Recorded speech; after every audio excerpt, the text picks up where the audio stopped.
Are you feeling dialed in this morning? Kat, it's me. I'm always dialed in, and it's my duty to make sure you all are just as fired up.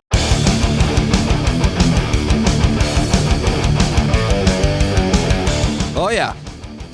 Ladies and gentlemen, boys and girls, it's time to dial in. Welcome back to another episode. I'm Collin O'Callahan. I'm Ryan Curtin. And we are just weeks away from the NFL draft, which means we actually get to watch the Masters. And more importantly, we could just watch a bunch of gotcha journalism when it comes to this wonderful sport that we call football. Yeah, and we're not going to be a part of that gotcha journalism. I know. You know, it's funny. Like I was talking with Jonah on 303 Countdown, and we were about to go over this one segment. He's like, "Well, is it okay if I kind of, say something that will probably incite people to be like, what the heck? That is so blasphemous." I'm like, wow, I didn't realize we were in that kind of mood today. Yeah, we're stooping. We're not going to stoop down here. Jonah might, but we're not going to do that over here. All right.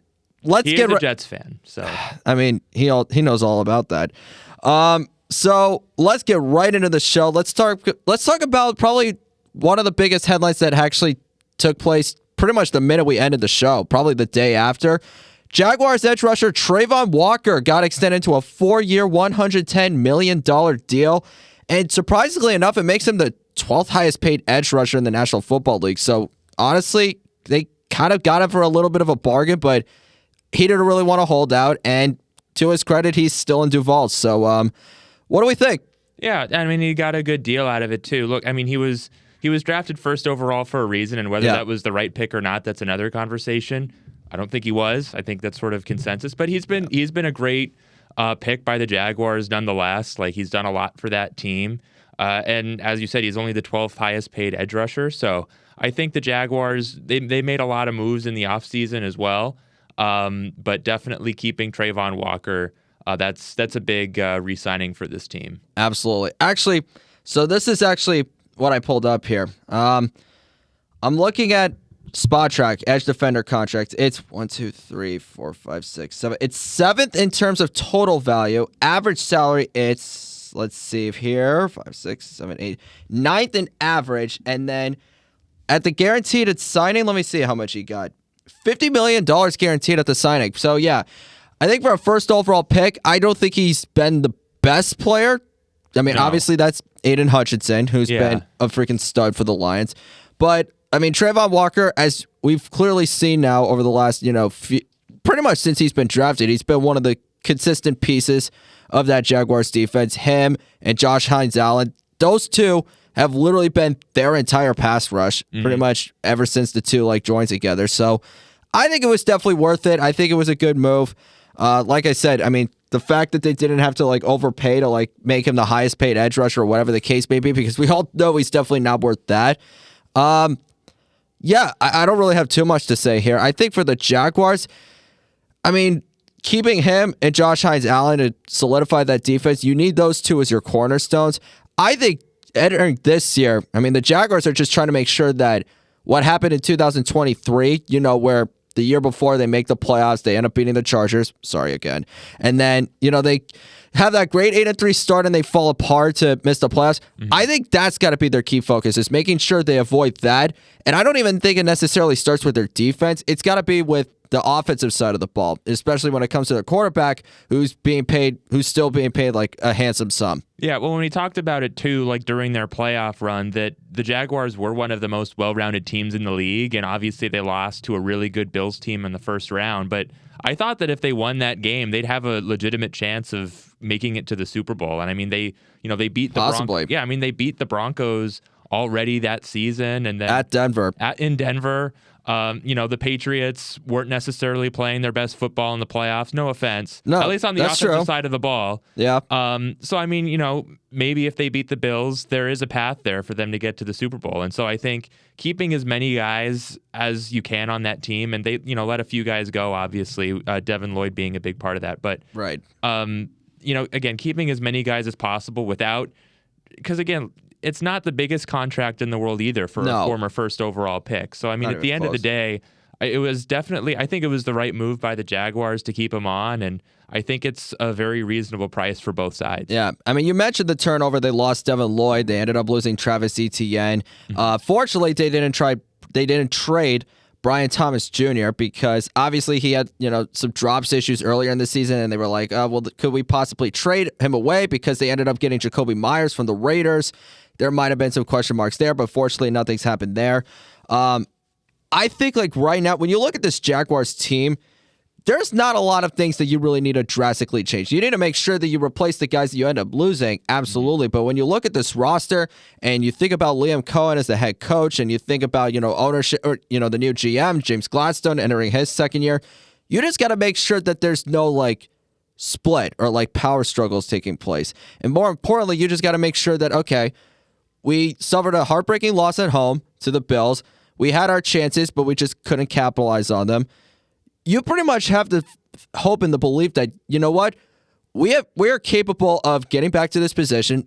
AFC South is always a division that seems to be wide open because obviously there's the Houston Texans with their legitimate defense, but at the same time, like there might be questions on the offensive side. The Colts had a great start to the year and then they end up falling apart, and then the Titans are the Titans. So the Jaguars are saying we have another strong chance of winning this division again and making it back to the playoffs, but this time we're going to make sure that we're not going home empty-handed. So I think that's just got to be the key focus there. Yeah. All right. I think we got through that very quickly, but while some players might be staying, others could potentially be departing. Giants defensive tackle Dexter Lawrence has requested a trade, and he will not be participating in the team's offseason workout program that opened up on Tuesday. Lawrence and the Giants have been through 2 offseasons attempting to negotiate a contract, which is pretty damning considering that the Giants literally have a new head coach. Mm-hmm. He's got 2 years left on his deal, and he's currently scheduled to make $20 million this upcoming season. Damn! I mean, $20 million is still a lot, but compared to like the other nose tackles that are getting paid, it's like, you wish he was like paid a little higher. But is it much ado about nothing, or should we be paying more attention to this? I mean, you said it. Like they've had these conversations before, and it hasn't really amounted to much. And honestly, I think the Giants are in a really interesting spot right now in terms of where they are in the rebuilding process. Because now they have their guy that going forward is going to be their starting quarterback. Mm-hmm. They drafted Cam Scadaboo. Whether he's going to be healthy week 1 or not, that's a different question. Malik Neighbors obviously missed most of the season with that injury. So I mean, really, I'm not saying that they're Super Bowl contenders, obviously, but they're a few key pieces away from like being playoff contenders potentially. Right. So I mean, I think while Dexter Lawrence certainly has like the right, $20 million, you said it, it's not a lot for someone that's of his talent and is really like the cornerstone of this defense. But I'd be interested to see with a new head coach, with this sort of growing and developing offense, they're adding pieces on the defensive side of the ball as well. Abdul Carter, obviously being a big part of that. So, I mean, I think it'll be interesting to see like how this team does this year, and maybe if the team does a little bit better, maybe his tone will shift as a result as well. Like maybe he'll be like, okay, $20 million isn't great, but I'm a part of this team, and like I can see the light at the end of the tunnel now. Yeah. When he didn't necessarily see that before. I actually kind of have a little bit of a different perspective that I actually thought of earlier today. But before I do that, I'm going to mention some of the players that are like getting paid more per year than Dexter Lawrence right now. So Chris Jones is obviously number 1. That's obvious. He's going into the Hall of Fame. He's got 3 Super Bowls. Mm-hmm. Then you got Jordan Davis, Milton Williams, Zach Allen, Nnamdi Madubuike, Ali McNeil, Derek Brown, Quinnen Williams, Jeffrey Simmons, DeForest Buckner. I could legitimately name like 3 or 4 that should be paid higher than Dexter Lawrence right now. I mean, Jones obviously number 1. I think Davis is definitely, deserving. Zach Allen especially. Jeffrey Simmons, possibly, Quinnen Williams. But like Dexter Lawrence has proven himself to be a top 5 nose tackle in the National Football League. Definitely. So the fact that he is not getting paid as much as some of these other guys, I'm not really sure about that. But you know what? If I'm the New York Giants right now, I would actually quite possibly, I'm not saying you should trade him. I'm not going to go there. But I'd actually be open to, hearing some conversations just to see what his value is, because he's got 2 years left on his deal. And, I'm going to use the old Branch Rickey saying, better to trade a player a year too early than a year too late. The fact that you could still get a lot of value out of Dexter Lawrence. I mean, he's 29 years old. The contract extension that he signed after, I don't know how, I forget. It was 2022, the year they made the playoffs. I think that was when he signed it. But the point is, it's like, since he signed that extension, he's still proven to be one of the most shutdown nose tackles, one of the best run stuffers, someone that can pressure the quarterback, and there's still value in him. You could still get something. Say all of a sudden the Giants, they give him a massive extension, he ends up disappointed and they want to move on from him. Now they're probably not going to get anything for him. So I feel like, like I said, don't trade Dexter Lawrence. That's probably someone you don't want to lose on your defensive side, especially when you have John Harbaugh coming over. Yeah. Obviously, there's going to be some moving parts, over these next few months or so. I mean, Kayvon Thibodeau was a guy that, was rumored to be traded, for a few months. Probably longer than that.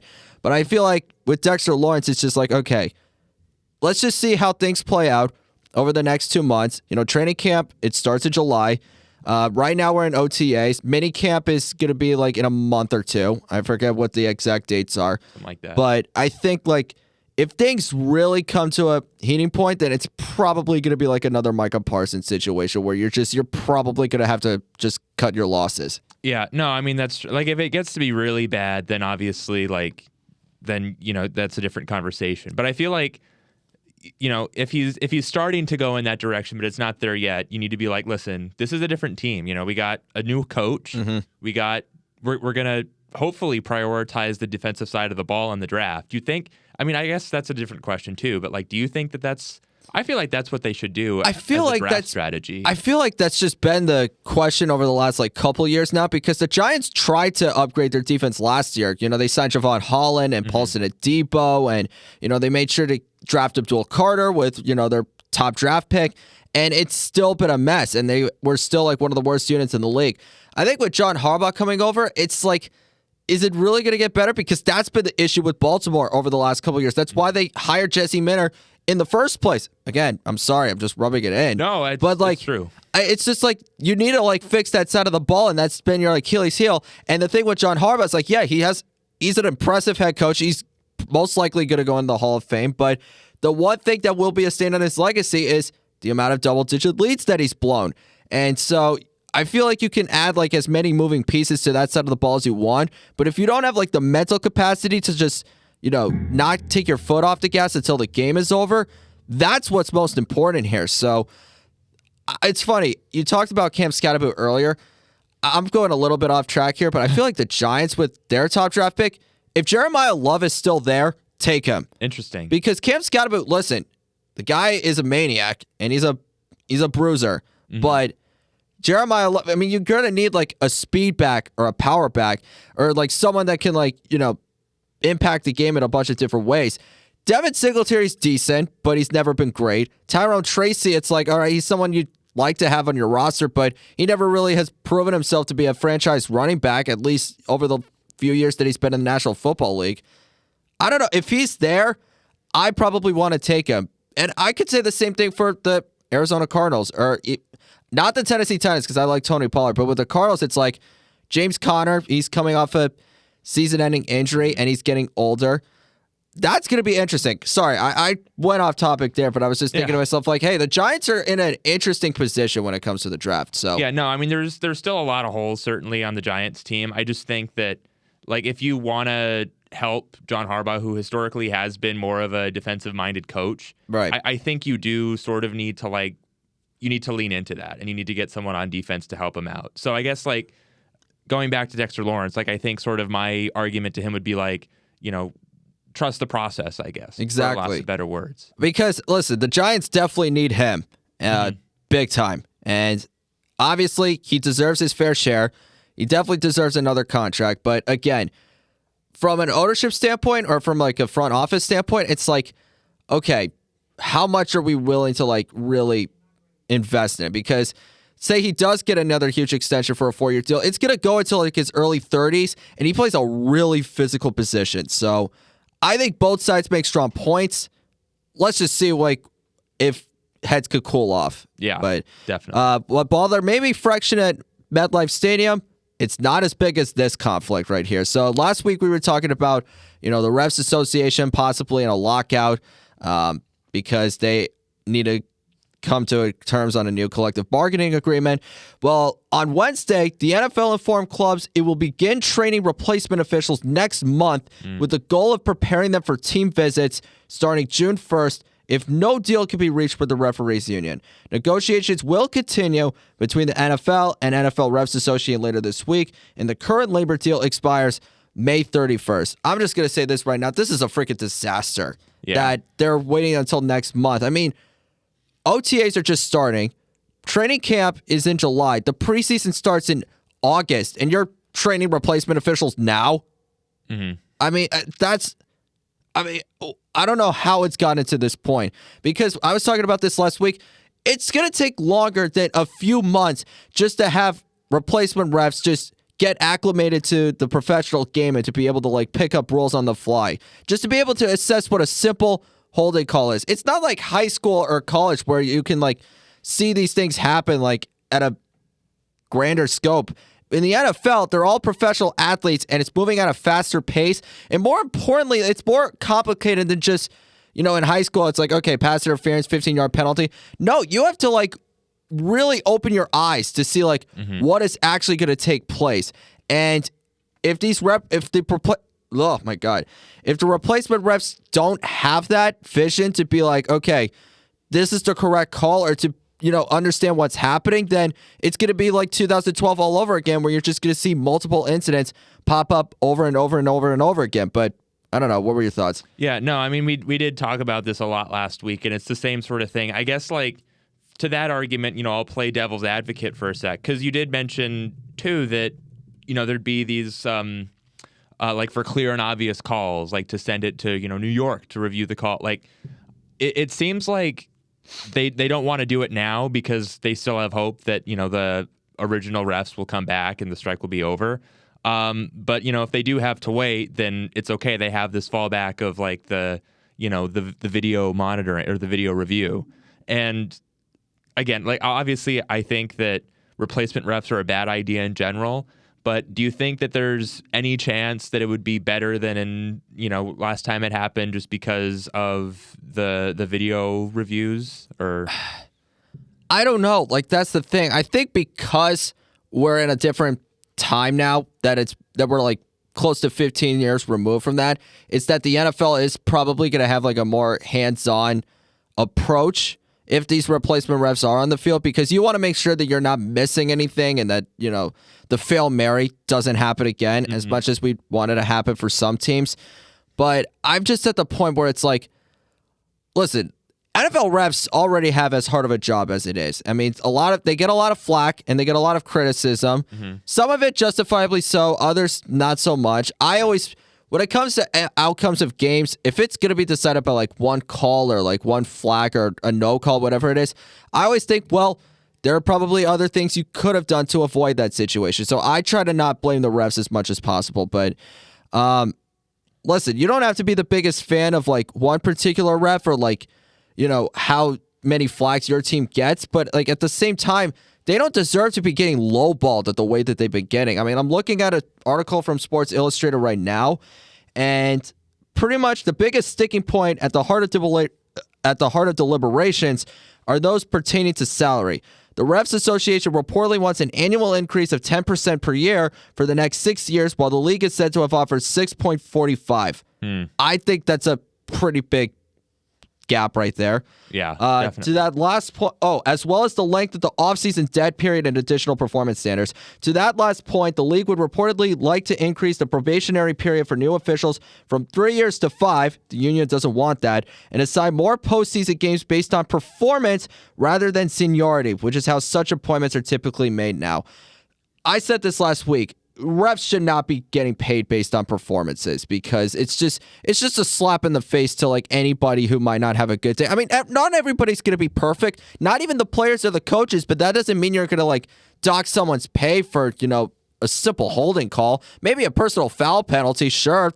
Like that's going to be a fine no matter what, but like I don't know. I just feel like I said last week, I think both sides are going to have to compromise, but at the same time, like, there's still a month away, but again, one side is eventually going to have to give in, or both of them are going to have to give in. Well, no, and like a good game versus a bad game for a referee is very subjective too. Like I guess obviously if you miss a few calls, like is it, a better game if you miss a few calls on one side and a few on the other, or is it, skewed one way or the other? Like again, it feels it's very messy. The whole situation is very messy, and there needs to be a better solution for these refs to come back, and I totally support that as well.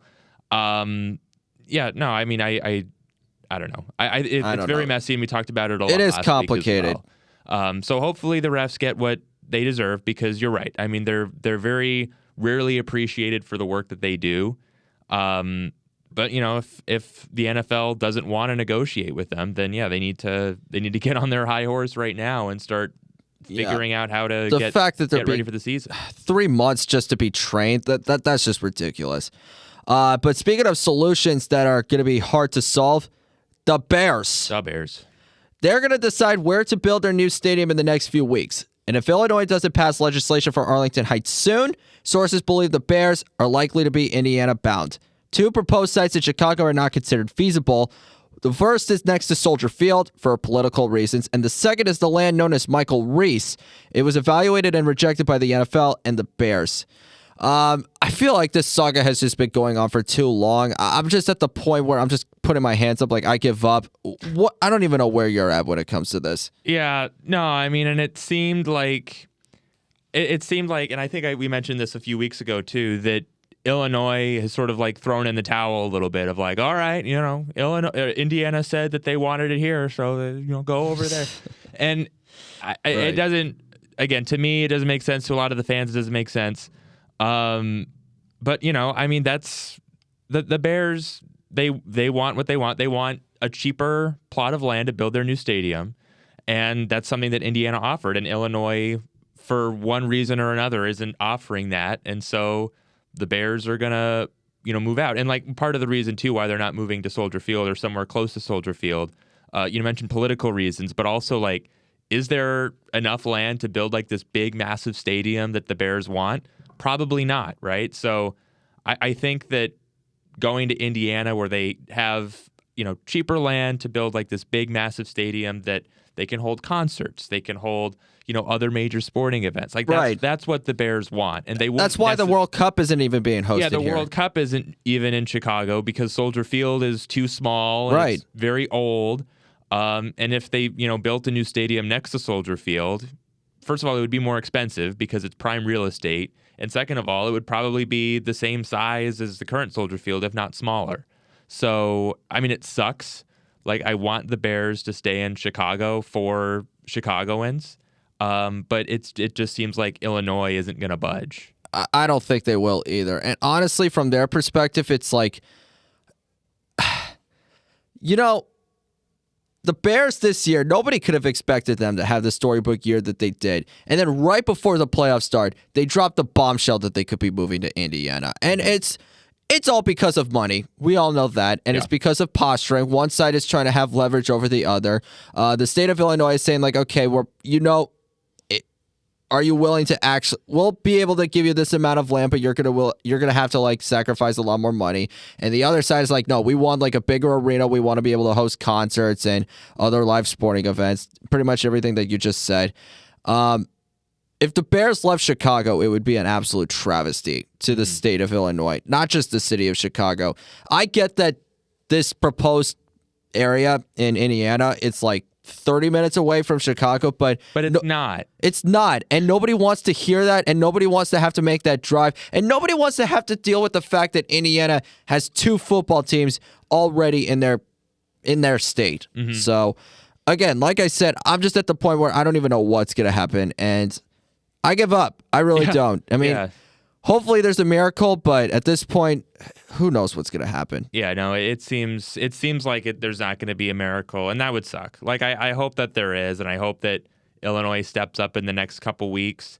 But yeah, I'm not optimistic anymore. I thought early on when it was first announced that maybe, but enough time has gone on now where nothing has happened, and so I'm kind of at the point where it's like, all right, fine. I guess Indiana wins. Yep.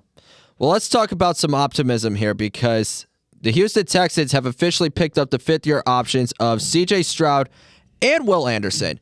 I think with Will Anderson, I don't even think that was a no-brainer because that guy is literally the best player on their defense. You could argue it's Danielle Hunter, but I think Will Anderson. They got a lot of good players on that they defense. They really do. And Will Anderson is certainly one of them. But the C.J. Stroud one, I thought that was very interesting. What do you think? Do you agree that they picked it up? Do you disagree with it? What are your thoughts? I do. I think that, first of all, because, fifth-year option on his rookie deal, like you're getting him for pretty cheap as well, even though he was, second overall pick. It's going to be a lot for a rookie contract, but it's still a rookie contract. And, you've added a lot of pieces to build around him. And so, you can't splurge too much on a quarterback right now. And I think we've seen enough from CJ Stroud to where he's sort of like proven himself for at least until the fifth year, right? Where obviously this last year, it ended in really, really, really bad fashion for CJ Stroud. Yep. But I don't necessarily think that defines his tenure in Houston. I think he's had some really good games and he's had a few duds. And this was certainly a dud. Like I'm optimistic for CJ Stroud. I think because the bar is so low already after that last game, it can really only go up from here. And we've seen the ceiling, like offensive rookie of the year. And I think that, again, I think it's a good move by Houston because this is their guy. They want this to be their guy. And I think they're going to give it, again, at least until the fifth-year option. If he has another bad year, then maybe you reconsider. But for now, I think it's definitely the good move. I'm going to go bold here. I would not have picked it up. I would have made him play for a new contract. And here's the reason why. His rookie year was absolutely phenomenal. At least what we saw was phenomenal. 23 touchdowns, only 5 interceptions.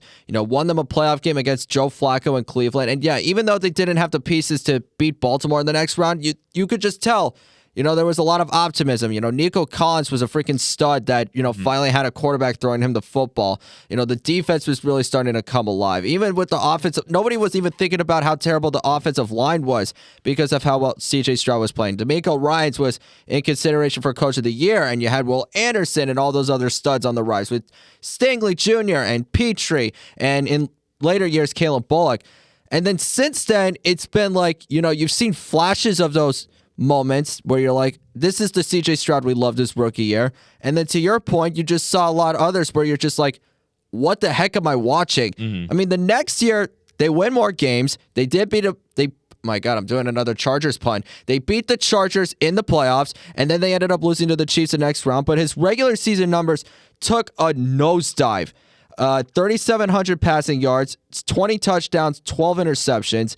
And, he got sacked 8 times against the Chiefs, and they ended up losing by 1 score, but it was just like, you could just tell they were outmatched the whole time. The next year, you thought, okay, maybe things will get a little bit better now. Sophomore slump. Third year will be a little bit better. Nope. Only 3,041 passing yards, 19 touchdowns, 8 interceptions, and they win another playoff game. I forgot who it was. Steelers. They beat the Steelers. An old Husk Aaron Rodgers-led Steelers team with an aging defense and Mike Tomlin walking into the sunset. And the defense got half of the points in that game. Exactly. And then the following game against the Patriots, you throw 4 interceptions and you lose a couple fumbles. And it's like your worst game by far.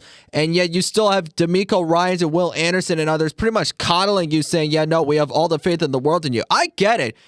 They shouldn't blame him because everybody came up short. But the thing is, the point is just the fact that, like, CJ Stroud is a talented quarterback. He's no scrub, and he's nowhere near a bust. But ever since his rookie year, there haven't been a lot of moments where you associate it with greatness. The fact of the matter is, he still has a lot to improve on. He needs to get better, and he still has a lot to learn. And I think if you don't pick up the fifth-year option, you're pretty much just saying, all right, you got to really prove that you're a franchise quarterback. If you pick up the fifth-year option, it's like, okay, you know what? We still have faith in you, and if you really screw up, then you don't really have to worry about losing a roster spot because you're still going to get your money. That's the thing. I would have literally made a statement like, okay, we drafted you this high. After one great rookie year, you pretty much slippage. And by the way, you pretty much slipped and kind of fallen into a little bit of a stumble. And by the way, after his rookie year, he was the one that pretty much just said, I am a top 5 quarterback. I'm paraphrasing it because I don't have the exact line in front of me, but it was somewhere around the block. All right, prove it. You got to show us what you got, because at some point in time, we can't keep protecting you anymore. Yeah, no, I mean, it's true. But like, if, let's say they don't pick up his fifth-year option. Let's say he has another bad year. Like, what's the alternative, you think, for the Texans? You think they just go back to the draft and see if they can get another rookie like C.J. Stroud? I think you just bring in quarterback competition and see what you have left. I mean, listen, the fact that they already picked up C.J. Stroud's fifth-year option, you can look at it from the perspective like, okay, let's see how he does this year. And if he doesn't play well, then we're going to bring in a veteran to make sure that there's a little bit of a competition, because they have the elite defense. They have the playmakers on offense. The O-line has kind of gotten better. It's not the freaking dumpster fire that it was, all those years ago. Yeah. But you know what? That missing piece, that quarterback, it's the most important position in the sport. And if we don't have that guy, then we have no chance of winning. Interesting. So, I'm not saying C.J. Stroud is a scrub by any means. Don't get me wrong. What I'm saying is you got to get past that ceiling of winning one playoff game and then getting outplayed by a vastly superior team in the second round. You can't just keep having your defense carry you to the finish line, because at some point in time, you're going to run out of chances. Okay. So, speaking of quarterbacks that might run out of chances, Jalen Hurts could be leaving Philadelphia? Well, let me explain. According to Jeff McClain, the Eagles, as an organization, are sending a message to Hurts that they have no intention on extending his contract until his play improves. It's the last year of his guaranteed deal, and according to McClain, Hurts knows the cat is out of the bag on some of his baggage. You can't be near the bottom of the league in passing 2 years in a row with the amount of talent that we have. It's unacceptable. From Jeffrey on down, Jeffrey Lurie, the owner, everyone is on the same page. What do you think? It's a weird thing to say about your starting quarterback who is literally a year ago won you a Super Bowl. Literally, yeah. Because, I mean, obviously he's not, he's close to the bottom in passing, but I think he brings a lot to the table that, it doesn't necessarily show up on the stat sheet. I guess, turnovers, the lack of turnovers does show up on the stat sheet. He is, very physical, good runner. He's good with the deep ball. And obviously this year too, like, there was a lot of conflict in the receiver room, with A.J. Brown and he wasn't he wasn't his best self this year either. He dropped a lot of passes, and outside of Devontae Smith and him, like, I guess they have Dallas Goedert too, but I don't know. I think, again, I still have a lot of faith in Jalen Hurts. I think you can definitely make the argument he's a top 10 quarterback, because he's one of the few guys in the league now that's won a Super Bowl, at least recently, that's won a Super Bowl. Right. And again, like, there's certain things that don't show up on the stat sheet, or at least aren't front of mind on the stat sheet, where you can say he's at the top of the league in this category. Yeah. So, I think this is all like smoke and mirrors. I don't think he's going anywhere unless something like really dramatic happens in the next year or two. I think he's sticking around for the long haul.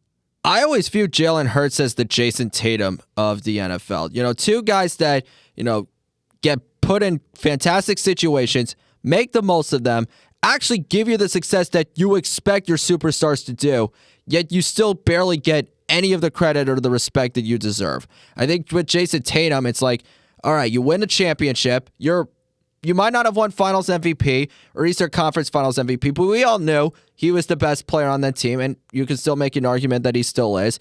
And then what happens the following summer in the Olympics? He gets benched, and he barely plays. And everyone's starting to wonder, well, is Jason Tatum really, like, going to be the face of the NBA really soon, or is he really that much of a superstar? With Jalen Hurts, it's kind of similar, but when you really think about it, a lot of the stuff that's happened in Philadelphia is not his fault.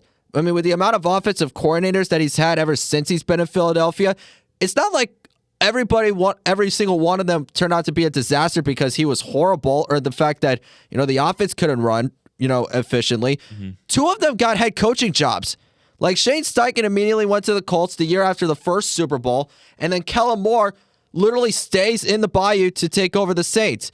So I feel like with Jalen Hurts, it's like, yeah, the thing with A.J. Brown, who knows how much he was at fault for there, because I don't think it's solely on one person. I feel like everybody could have done a better job of handling it. But, I mean, you have a very run-heavy offense, which is expected because you've got Saquon Barkley. So I feel like a great offensive line. A great offensive line. You've got Devontae Smith and Dallas Goedert. I mean, Nick Sirianni, he's been a consistent, face of the offense. I mean, he did win you a Super Bowl. He might not be great, but he is definitely he's got as many championships in Philadelphia as Doug Peterson, and he was the one that called the freaking Philly special. So I feel like numbers could definitely tell you a lot, but they could be very misleading. Okay, he might not be, top 5 in passing yards or in touchdown passes, but it's like he's pretty much doing what is expected of him, which is, just run the offense, take care of the football, and just make sure that you're putting your teammates in the best positions to be successful. And I know you could say the same case with a bunch of other different quarterbacks that might not be getting that type of appreciation. But with Jalen Hurts, it's like, okay, you could bash him if you want to, if it's if he has 3 interceptions or 4 interceptions in a terrible loss. But if you're just saying he's never going to be as good as, Lamar Jackson or Josh Allen, well, Jalen Hurts has something that those two don't. So you should be giving him a little more credit than expected. So yeah, that's what I'll say. Well, and it almost, it feels like a condescending term to use now, but he's a great game manager. Yeah. He's really good, again, not turning the ball over. He does what he needs to do on offense. And you compared him to Jason Tatum, and I think that's a really good comparison. But, while Jaylen Brown won Finals MVP and Eastern Conference Finals MVP, Jalen Hurts won Super Bowl MVP. Right. When they won last year. Exactly. And if they had won 3 years ago, he probably would have won another Super Bowl MVP. That was not his fault that they lost. He played a great game. And so I think that, to say that, he's not a good quarterback and that, he's near in the bottom in the league in passing yards. Who cares? You don't need him to be, a 5,000-yard passer or a 4,000-yard passer even. I think, obviously, the game against the Chargers, we keep bringing up the Chargers this episode, and that makes me happy for some reasons, sometimes at least. Yeah. But, in that game against the Chargers, he was the reason they lost that game. I think pretty much every other game this year, that loss can be pinned on somebody else. Yeah. I mean, one bad performance shouldn't stamp your entire career unless it's a pathological pattern that just keeps popping up over and over again. But listen, Jalen Hurts, he might not be as sexy of a quarterback as Joe Burrow or Matthew Stafford. At least not on paper. Not on paper. That's what I meant. Maybe in real life. Maybe. I'm just saying. But you know what I mean, though? It's he might not have the most amount of flashes or the moments where you're like, holy crap, what a dime to, Stephon Diggs or to any one of these other top receivers like Zay Flowers or, Tyreek Hill, whatever the case may be. But Jalen Hurts is someone who's going to get the job done. And as long as you get that of your quarterbacks, then that's all that really matters. He did that already, and he's proven to be a consistent face of the franchise. You can make an argument at Saquon Barkley, but listen, Jalen Hurts has been a constant for that organization since he's been there. All he's really done is win football games for you, and all of a sudden he might not even be getting a new contract. We'll see how things unfold with that offense. If AJ Brown somehow gets traded, then Jalen Hurts really does have to prove himself that I could still be the leader and the game changer of this offense, and I could really show that a lot of the struggles or a lot of the conflicts that might have been disseminating, they weren't really on me. So yeah. I think he's got a lot to. I'm not saying he's completely devoid of blame, but a lot of the things that have been popping up or a lot of the issues are organization problems, not solely on one player. Yeah. So no, I agree. I think the fact that people are saying he might not be on the team next year, it's pretty ridiculous given what he's done for this team and the city of Philadelphia. Right. So, I'm trying to think. We didn't run out of anything to talk about, right? I think there's one more thing that needs to be talked about. I can't think of anything. I mean, I know the NFL is getting investigated by the Department of Justice, but I don't really know what that's about. I feel like there's something else we're missing, Colin. What do you mean? Well, I heard a little story about Mike Vrabel and Diana Rossini. Oh, please. Come on. Really? We got to talk about this? Yeah. My gosh. Because we were talking about it before the show earlier today, and you had a very interesting take, and do you want to share it? Okay. I personally think it's much ado about nothing. And here's the reason why. Is it a good look? No. Obviously not. Diana Rossini and Mike Vrabel, obviously both of them are in separate relationships. You see them holding hands and giving each other a hug. But listen, we don't know what the context is. We don't know the scope of it. If it's something like really bad or something that's like not going to age well, you got me. I'm going to just completely like throw out whatever I said and throw it in the trash and be like, okay, now that we know what happened, here's my stance and I'll apologize for it. But I just feel like we don't know what the heck could be happening. I mean, there are other people in that picture. Should we be questioning what their motives were or like what their intentions were? Who was the person that took that photo?